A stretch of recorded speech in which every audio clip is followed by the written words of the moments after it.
बिस्मिल्लाहिर्रहमानिर्रहीम। अस्सलाम वालेकुम students, welcome back to my channel educational tips. कैसे हैं आप सब? उम्मीद करती हूँ आप सब बच्चे बिल्कुल ठीक होंगे। तो बच्चों, आज मैं आपके साथ शेयर करने जा रही हूँ चैप्टर नंबर 3। चैप्टर नंबर 3 है जी हमारे पास बैलेंस्ड डाइट। ठीक है, चलिए हम आप सब बच्चे अपना पेज नंबर ओपन कर लीजिए। पेज नंबर 37, पेज नंबर 37 पे आ जाइए।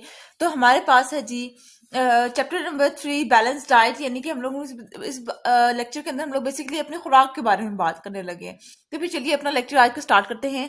अ diet is the meal consumed by a person each day. Diet क्या है? बेसिकली जो भी हम लोग खाना खा रहे हैं, डेली खा रहे हैं, वो हमारी डाइट है। ठीक है, जो डेली हम लोग खाना खा रहे हैं। ठीक है, जैसे आज मैंने दोपहर को कुछ चिकन खाया, शाम को मैंने दाल खाई, ये मेरी डाइट थी। ठीक है, we take in food to get energy. अब हम लोग फूड किस लिए खाते हैं? ताकि हम लोग को एनर्जी हासिल हो सके। A good diet provide us good amount of energy. और जितनी अच्छी हमारे पास खुराक होगी, जितने जैसे हम लोग कहते हैं ना, जितनी ज्यादा प्योर होगी, ये जो चिकन वगैरह होता है, ये इसके अंदर तो बहुत ज्यादा फैट्स होते हैं। जो फैट के वो खुराक जिसके अंदर फैट्स की अमाउंट भी कम होगी, एनर्जी की अमाउंट ज्यादा होगी, जस्ट लाइक वेजिटेबल्स। तो ये जो है, इन्हें हम लोग गुड डाइट कहला देते हैं। ठीक है, we eat different type of food. हम लोग मुख्तलिफ तरह के फूड खाते हैं ना। हम लोग साग भी खाते हैं, हम लोग चिकन भी खाते हैं, हम लोग दालें भी खाते हैं। ठीक है, eating the right amount of food is the more important then eating less और मोर क्वांटिटी ऑफ फूड।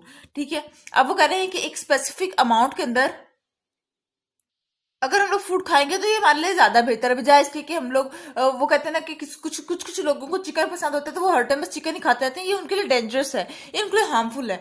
एक स्पेसिफिक अमाउंट में डेली आप कोई, हम लोग नई सालन खा रहे होते हैं, कोई नई चीज खा लें। ठीक है, अच्छा, उसके बाद फिर आ जाते हैं हमारे पास ईटिंग राइट। यहाँ तक हो गया था। Balance diet is type of diet that we require to remain healthy. अब वो कह रहे हैं बैलेंस डाइट क्या होती है? एक ऐसी खुराक जो कि हमें हेल्दी रखे। ठीक है, अब balance diet provide all the energy we need because it contain a balance amount of each nutrient. अब वो कह रहे हैं कि बैलेंस डाइट क्या होती है? जिसके अंदर हमारे पास हमें हर तरह की एनर्जी मिल रही हो। ठीक है, और हर तरह की एनर्जी मिल रही हो और वो बैलेंस्ड अमाउंट में हो, क्योंकि उसके अंदर सारे सारे न्यूट्रिएंट्स मौजूद होंगे। अब हम लोग बात कर लेते हैं। हम सबसे पहले टॉपिक आ जाता है न्यूट्रिएंट्स के बारे में। Nutrients are the substance found in our food which are important for the growth of our body. Nutrients क्या हैं? वो substance जो कि हमारे फूड में पाए जाते हैं। ठीक है, वो चीजें जो हमारे फूड में ऑलरेडी एग्जिस्ट कर रही हैं, ऑलरेडी मौजूद हैं, और वो हमारी बॉडी की ग्रोथ के लिए इस्तेमाल हो रही हैं। ठीक है, न्यूट्रिएंट्स इसलिए इस्तेमाल हो रहे हैं, यानी कि हमारी बॉडी के ग्रोथ के लिए। Different type of foods give us different type of nutrient. हर तरह का फूड हमें डिफरेंट डिफरेंट अमाउंट का न्यूट्रिएंट देते हैं। Some food are good source of one type of nutrient and other may be a good source of another type of nutrient। यानी हर food के अंदर अलग अलग टाइप का न्यूट्रिएंट होता है।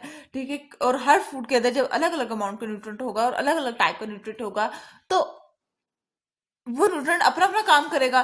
ठीक है, जिस से अगर मैं कहूँ कि एक फूड है जिसके अंदर प्रोटीन ज्यादा है और दूसरे में कार्बोहाइड्रेट ज्यादा है, ठीक है, तो जब मैं प्रोटीन वाला खाऊंगी तो मुझे प्रोटीन मिलेंगे, कार्बोहाइड्रेट वाला खाऊंगी फूड तो कार्बोहाइड्रेट्स मिलेंगे। ठीक है, फूड कैन आल्सो भी provided us with combination of nutrients. ऐसा भी हो सकता है कि हमारे पास एक फूड के अंदर बहुत ज्यादा एक डाइट के अंदर बहुत ज्यादा न्यूट्रिएंट्स मौजूद हों। जैसे फॉर एग्जांपल अगर वो कह रहे हैं बनाना की बात कर लें, केले की बात करें, तो केले के अंदर क्या होता है? फाइबर भी मौजूद होता है, फैट्स भी मौजूद होते हैं, प्रोटीन भी होता है, मिनरल्स भी होते हैं और कार्बोहाइड्रेट्स भी मौजूद होते हैं। यानी ये चीज ये भी पॉसिबल है कि एक ही डाइट के अंदर काफी ज्यादा न्यूट्रिएंट्स मौजूद हों।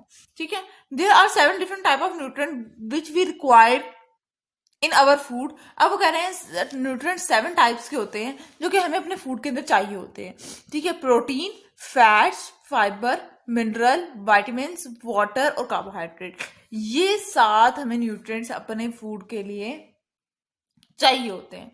ठीक है, अपनी ग्रोथ के लिए, अपनी बॉडी के फंक्शन के लिए चाहिए होते हैं। अच्छा, उसके बाद फिर आ जाते हैं we require nutrients. Next page पे आ जाइए। We require nutrients because they provide us energy to function. हमें न्यूट्रिएंट्स क्यों चाहिए होते हैं? क्योंकि इससे हम लोग को एनर्जी मिलती है, जो कि फिर आगे हमारी बॉडी में, जो हमारी बॉडी काम करती है।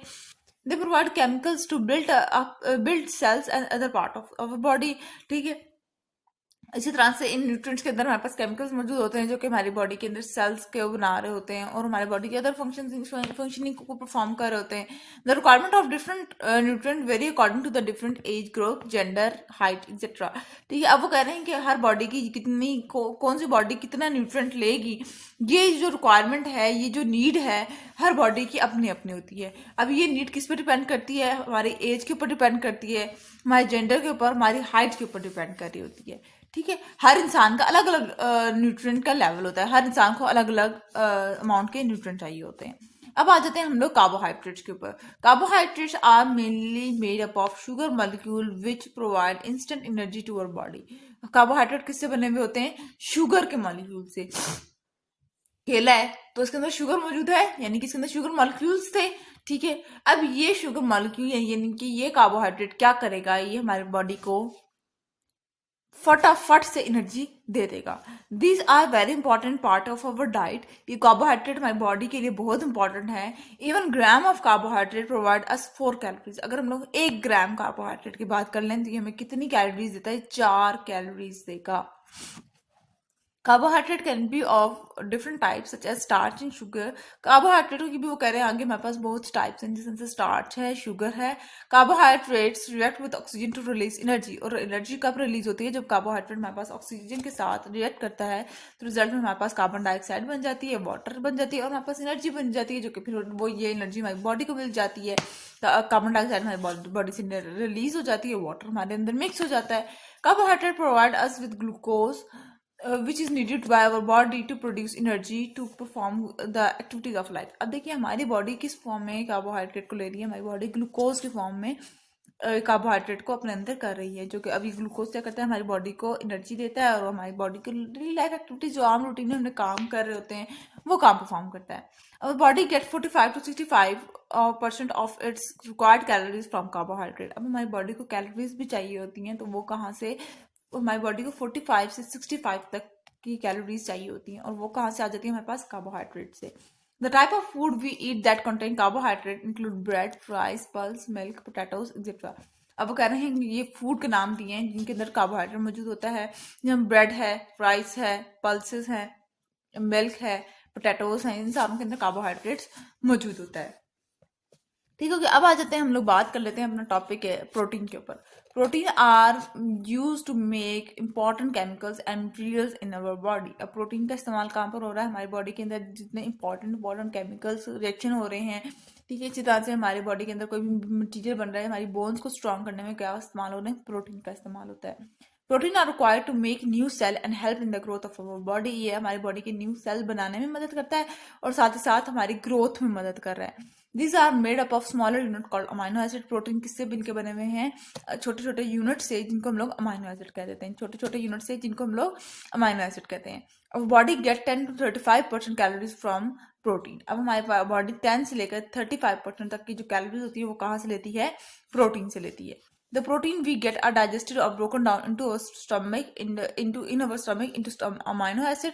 अब देखिए वो जो हम लोगों ने जो प्रोटीन खाया है, दूध फॉर एग्जाम्पल पिया है, ठीक है, तो वो हमारे पास हमारी बॉडी के अंदर जाकर स्टमक के अंदर जाकर डाइजेस्ट होगा और वो वहां पर छोटे छोटे पीसेस में कन्वर्ट हो जाएगा, जो कि था हमारे पास अमाइनो एसिड। ठीक है, by the action of enzyme called protease. अब ये अमाइनो एसिड में कौन तब्दील करेगा? एक एंजाइम तब्दील करेगा जिसको हम लोगों ने क्या नाम दे दिया है? प्रोटेज का। ठीक है, देखिए प्रोटीन किसको अंदर ब्रेक डाउन किया हमने? अमाइनो एसिड, और फिर हमारे पास एनर्जी रिलीज हो गई। ठीक है जी। 75% of these amino acids are made up of are used to make new protein। अभी वो कह रहे हैं हमारे पास 75% जो है अमाइनो एसिड जो है वो हमारे पास न्यू प्रोटीन बनाने में इस्तेमाल होते हैं। The amino acid also used to produce enzyme that help the digest food by activating digestion। साथ ही साथ अमाइनो एसिड एक ऐसा एंजाइम भी बना रहा होता है जो कि हमारे पास हमारे डाइजेशन में हमें हेल्प आउट करे।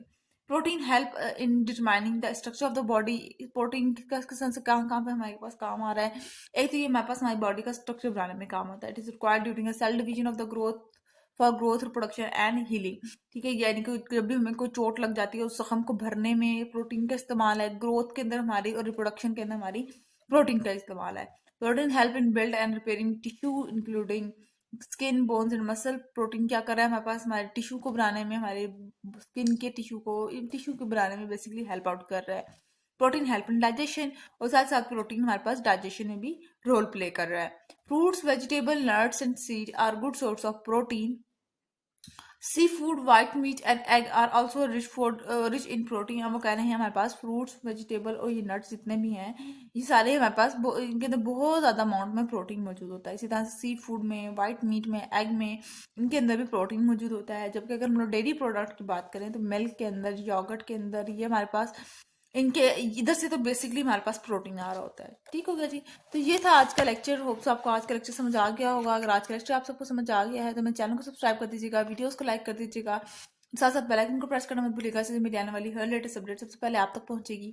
मिलती हूँ किसी और वीडियो में। दुआओं में याद रखिएगा, अपना ख्याल रखिएगा, जाते जाते चैनल को मत सब्सक्राइब कर दीजिएगा। कमेंट बॉक्स में बताना मत भूलिएगा कि मेरा आज का लेक्चर आप सबको कैसा लगा। अल्लाह हाफिज।